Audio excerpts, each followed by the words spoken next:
فأنا ناصح لإخواني بالصدع بالحق تبيض وجوههم. السكوت في مسألة الحزبية يضرها، فاصدع بما تؤمر وأعرض عن المشركين. سلامي على دماج ورجالها والشيخ يحيى ودار العلم يا سعد بانيها. بسم الله الرحمن الرحيم. الحمد لله حمدا كثيرا طيبا مباركا فيه كما يحب ربنا ويرضى.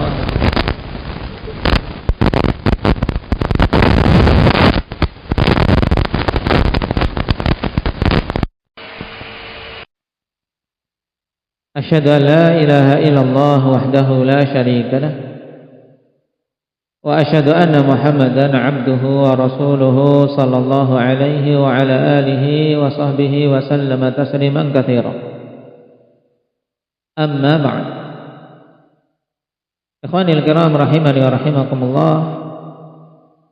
Pada pertemuan yang lalu kita masuk pada pembahasan berkaitan dengan dosa yang berupa minum minuman yang memabukkan. Al-muskir itu maksudnya apa ini? Al-muskir indaka Arif? Minuman saja? Kalau makanan berarti apa? Segala sesuatu yang memabukkan. Maksudnya memabukkan itu apa? Menutupi akal. Tayyib, segala sesuatu yang menutupi akal, menjadikannya mabuk sehingga seperti orang gila keadaan, maka ini haram. Apa dalilnya dalam masalah ini, Abdurrahman Aceh?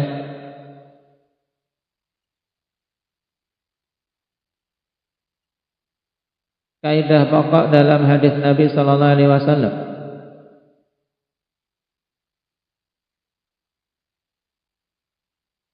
Kullu muskirin khamrun wa kullu muskirin haramun.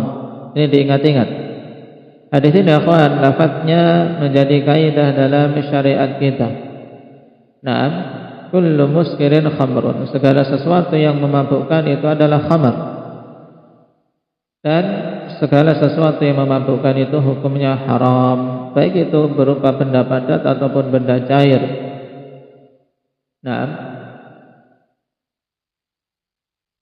hukuman bagi orang yang mabuk apa dia? Orang minum khamar mabuk ketahuan hakim, hukumannya apa? Berapa? Cambuk 80 kali. Baik. Kemudian selesai, besok lagi ketahuan lagi minum khamar lagi mabuk, diapakan? Cambuk lagi yang kedua kali, besok lagi lepas lagi, ketiga kali ketemu mabuk lagi, cambuk lagi, terus kalau keempat kali dibunuh. Boleh dibunuh sesuai dengan apa? Kebijaksanaan hakim. Karena ini sebagaimana ditegaskan oleh Syekhul Islam Taimiyah, yuqtalu fir rabi'ah indal hajah idza lam yantahin nasu dunal qatl. Karena kalau sudah dicambuk coba 80 kali, ketemu lagi 80 kali, ketemu lagi 80, masih nekat, kan berarti memang apa? Bejat. Ya kan? Yang bejat. Untuk apa sudah dibiarkan hidup? Ya kan?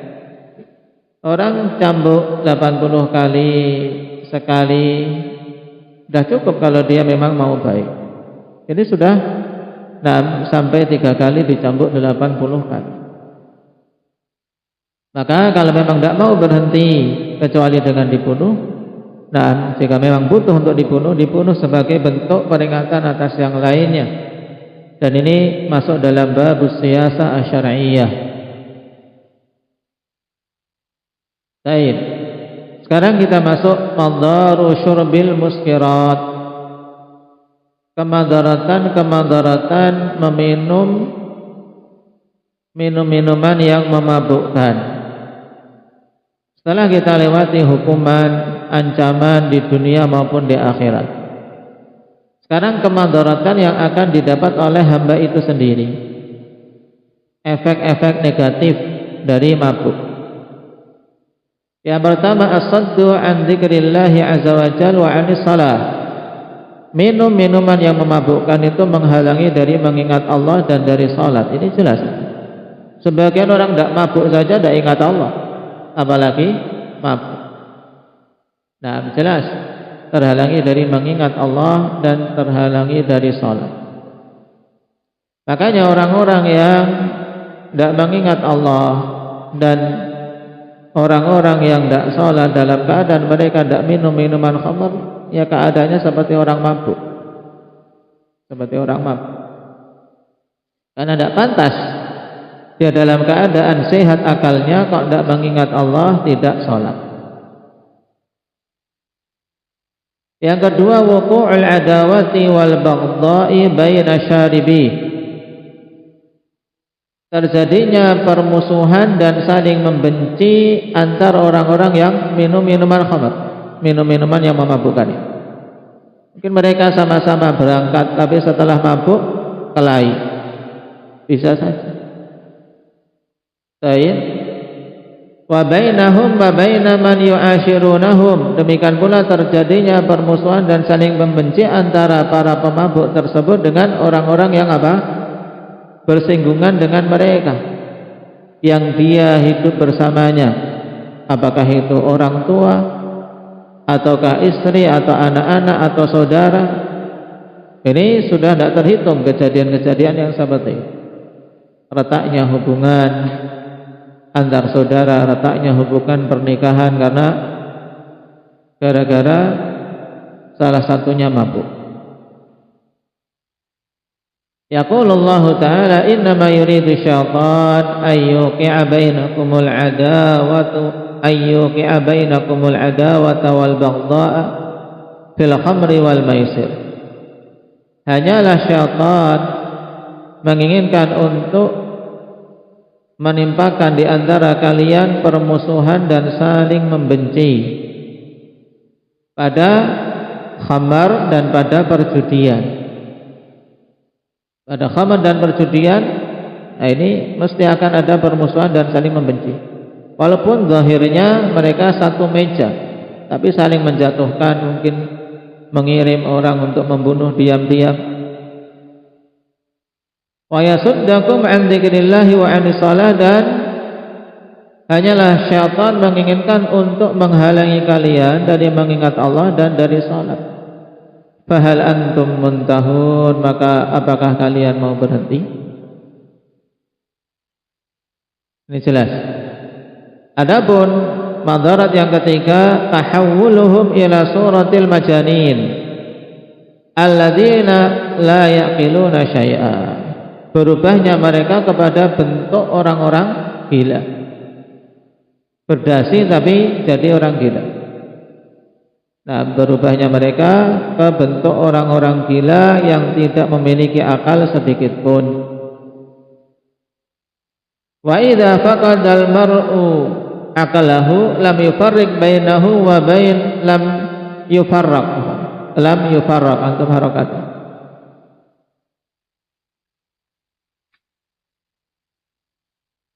Wa idza ma faqadal mar'u aqlahu lam yufarraq bainahu wa baina sairil hayawanati wal jamadat. Dan apabila seseorang itu sudah kehilangan akalnya, maka tidak dibedakan lagi antara dia dengan hewan-hewan dan benda-benda mati. Jadi tidak ada nilai sebagai manusia. Makanya orang yang mabuk, dia merendahkan dirinya. Allah Subhanahu wa taala muliakan untuk menjadi apa? Makhluk yang paling utama di antara hewan-hewan dan benda-benda lain. Laqad khalaqnal insana fi ahsani taqwim. Demikian pula ayat yang lain apa yang menunjukkan Allah memuliakan Bani Adam. Had dalam surat Al-Isra. Ayat ahsan. Walaqad karramna Bani Adam. Naam, wa hamalnahum fil barri wal bahr. sungguh telah kami muliakan anak keturunan Adam. Tapi dia malah milih mabuk sehingga tidak terbedakan dengan binatang-binatang dan bebatuan. Bal rubbama kanat hadhihi aktsara naf'an lil adami, bahkan terkadang hewan-hewan dan benda-benda mati itu bisa lebih banyak kemanfaatan dari anak Adam yang mabuk tadi. Orang mabuk tidak ada faedahnya. Nah, batu masih bisa untuk jadi fondasi. Nah, masih bisa untuk digunakan sebagai bahan bangunan. Binatang-binatang bisa digunakan baik dari sisi dagingnya untuk dimakan atau tenaganya untuk menggarap persawahan.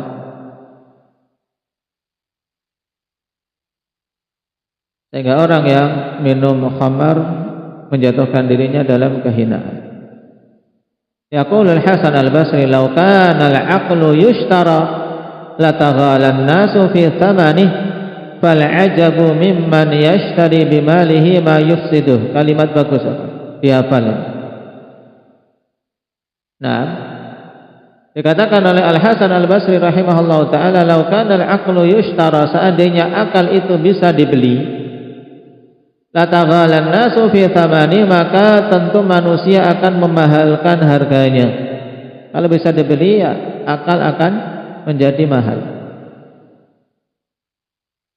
Fal ajabu mimman yashtari bimalihi ma yufsidu, maka merupakan perkara yang mengherankan pada orang-orang yang dia membeli dengan hartanya perkara yang merusak akalnya sendiri. Harusnya bisa membeli sesuatu untuk menguatkan akalnya, bukan malah membeli dengan hartanya sesuatu yang merusak akalnya. Baik. Dan pada masa sekarang, kawan, upaya dari syaitan, dari kalangan jin maupun manusia untuk merusak akal manusia itu dari banyak jalur. Bukan hanya dari khamar. Jangan seorang merasa aman, aku tidak minum khamar, tapi dia kecanduan game, rusak akalnya. Baik, rusak akal. Pemuda-pemuda yang kecanduan dengan game, baik game online atau offline, rusak akalnya. Baik, akhirnya tidak bisa memilih, tidak bisa membedakan mana yang lebih bermanfaat baginya. Hidupnya seakan dalam apa? Dalam dunia khayalan. Nah, gamenya game perang, gantian sudah ada perang dia paling belakang. Nah, kenapa? Karena dunianya bukan dunianya. Demikian pula kawan, yang banyak tidak disadari oleh manusia, bahkan para orang tua, bahwasanya akalnya telah dirusak dengan apa? Dengan banyaknya konten-konten yang ringkas, konten-konten yang cepat. Nah, bahkan seorang suka bolak-balik melihat status orang. Ya, dia kerjaannya setiap ada waktu luang lihat statusnya orang. Nah, status orang macam-macam, ada nulis ini, ada nulis itu, ada memberi faidah ini, mungkin sebagian faidah, sebagian tulisan, sebagian curhatan. Dan dia banyak setiap hari seperti itu. Otaknya akan terbiasa dengan hal-hal yang singkat, tidak mikir. Nah, itu akan rusak, kawan. Akan rusak. Baik, yang disilahkan dengan apa? Dengan brain rot, yaitu otaknya jadi apa? Jadi busuk. Otak membusuk. Kenapa otak membusuk istilahnya? Karena tidak untuk mikir. Cuma baca, nggak mikir. Orang baca status sama mikir. Nah, status orang ini yang maksudnya yang kita status yang halal lah, yang cuman tulisan-tulisan. Nah, dari OTW ke sini, OTW ke sana, kemudian faedah. Nah, apalagi yang haram. Apalagi yang haram, ini musik, itu kajian, ini faedah ringkas, itu video singkat. Nah, pada zaman sekarang, kawan, perusak akal itu banyak. Itu merusak akal. Nah, dan orang yang seperti ini hafalannya akan melemah dengan sangat cepat. Pemahamannya akan menurun dengan sangat cepat. Makanya kalau kita perhatikan, nah, penurunan dari sisi kualitas akademi anak-anak sekolah pada zaman sekarang menurun drastis.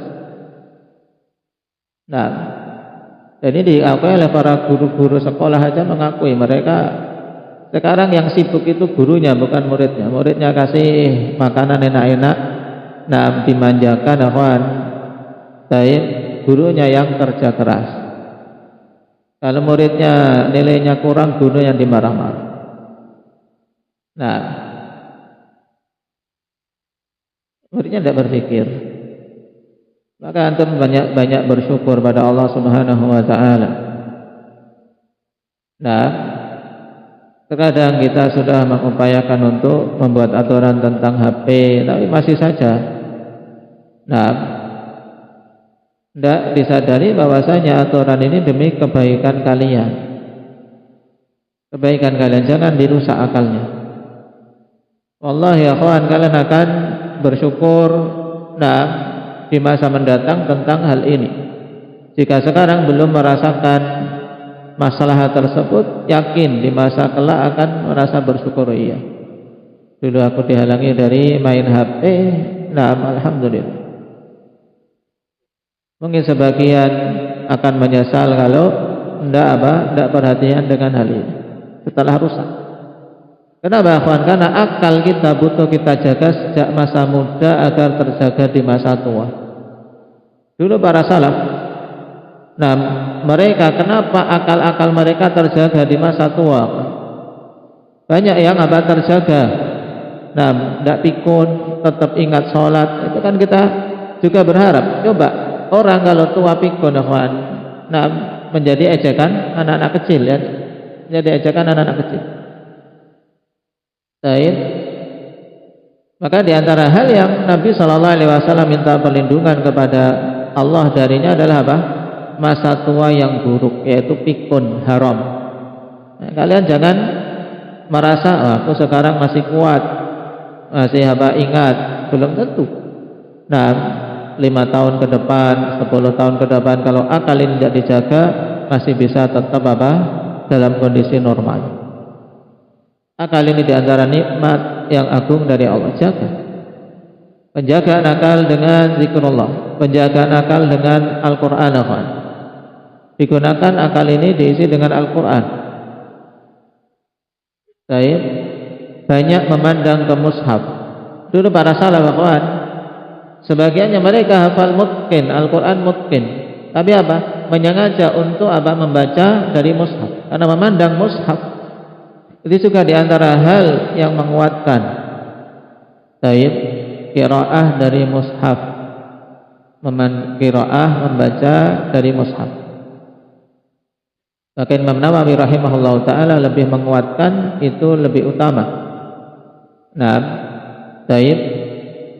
Walaupun pada beberapa keadaan ketika seorang ingin murajaah atau membaca dari hafalannya tanpa melihat, itu falahu dzalik. Cuman ketika ada kesempatan untuk dari mushaf membaca, maka itu dikedepankan membaca dari mushafnya.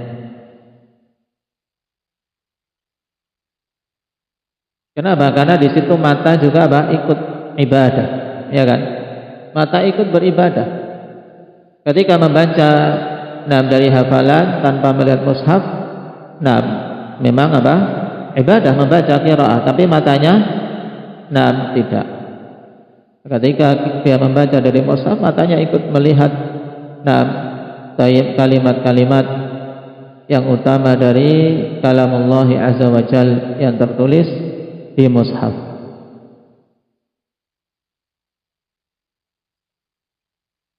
Lau kana al-aqlu yushtara lataghala an-nasu fi thamanih fal ajabu mimman yashtari bimalihi ma yufsidu. Oke, tambah penting akhwan terkait perusak akal yang berupa HP-HP ini, antum hati-hati. Wallahi hendaknya betul-betul berhati-hati dari hal tersebut. Nah, karena pengerusakannya terkadang lebih parah daripada pengerusakan yang ditimbulkan oleh hal-hal yang lain. Dari sisi mental, pola pikir, dalam keadaan seorang tidak merasa, tidak sadar.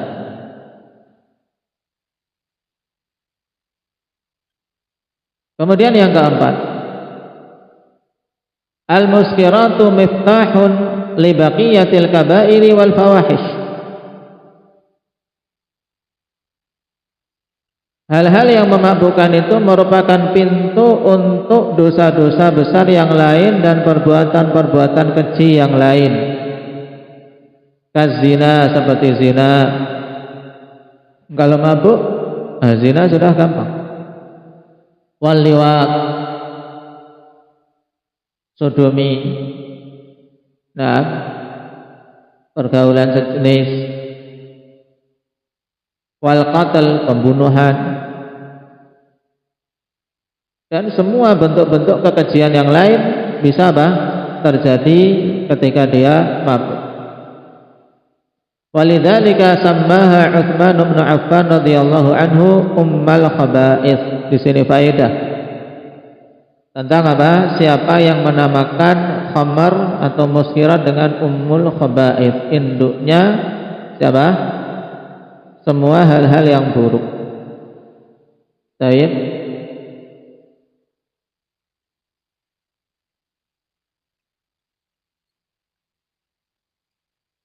Karena memang kalau sudah mabuk ya semuanya mudah untuk dia lakukan dari keburukan-keburukan.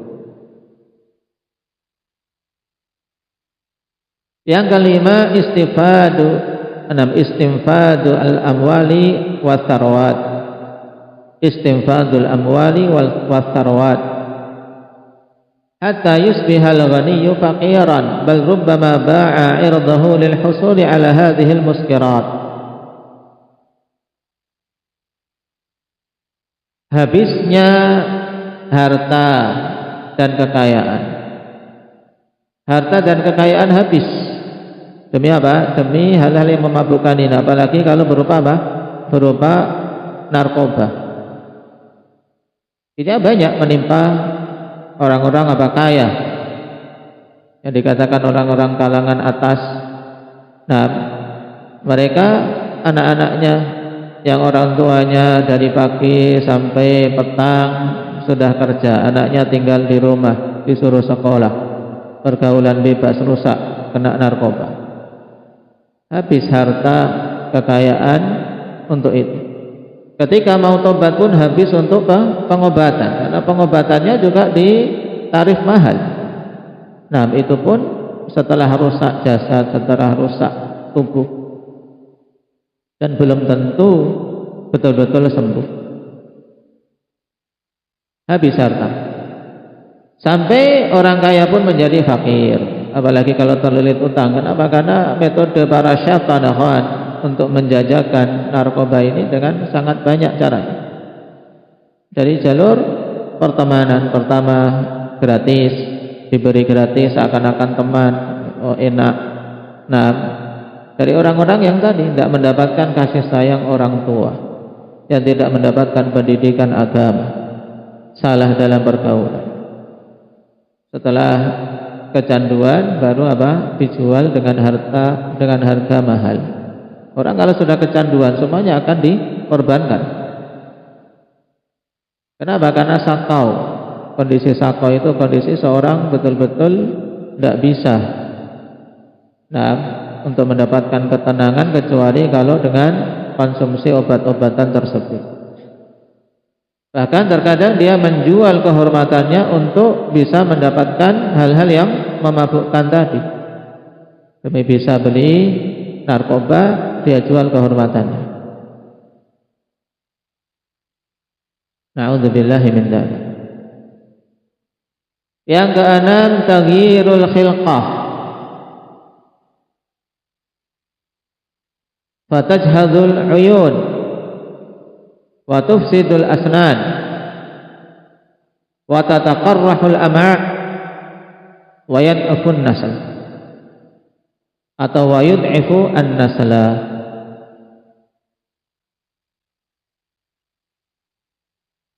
Di antara efek negatif dari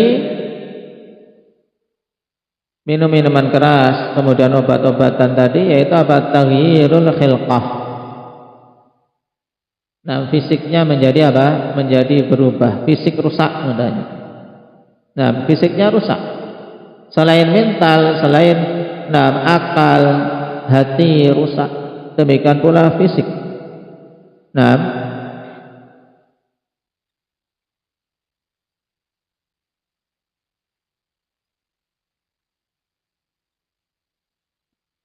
mulai dari matanya cekung. Nah, kemudian giginya rusak. Kemudian lambungnya juga rusak, tatakarrahul am'a. Lambung dan usus-ususnya rusak. Kenapa? Karena ini obat-obatan merusak fisik. Kemudian juga yudha'iful nasla, melemahkan keturunan. Baik.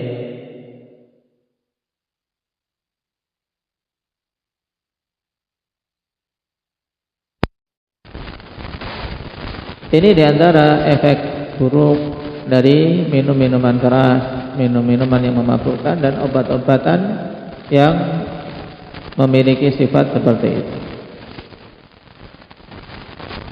Maka sepantasnya seorang muslim untuk betul-betul menjauh darinya dan tidak boleh ada keinginan sedikit pun untuk mendekat. Kenapa?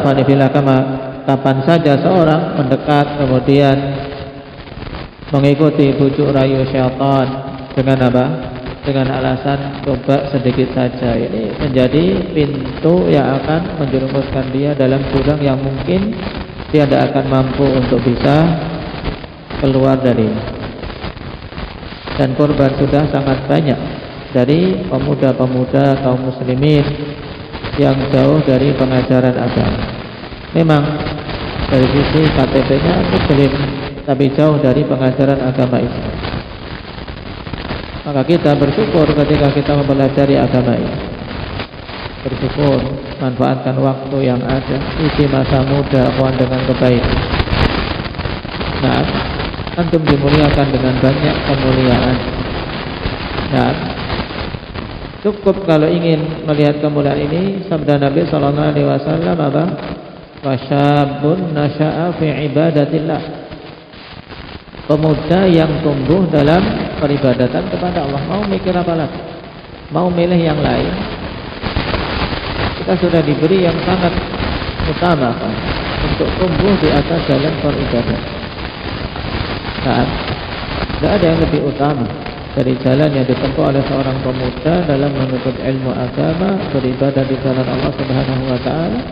Kemudian setelah menghasilkan ilmu dia menyampaikannya kepada manusia. Ini sudah jalur yang sangat utama untuk meraih kebahagiaan dunia akhirat. Nah, tidak istiqamah di atas jalan tersebut. Nasallallahu alaihi wa sallam ayyuhal lima yuhibbuhu wa yardah. Walhamdulillahirabbil alamin.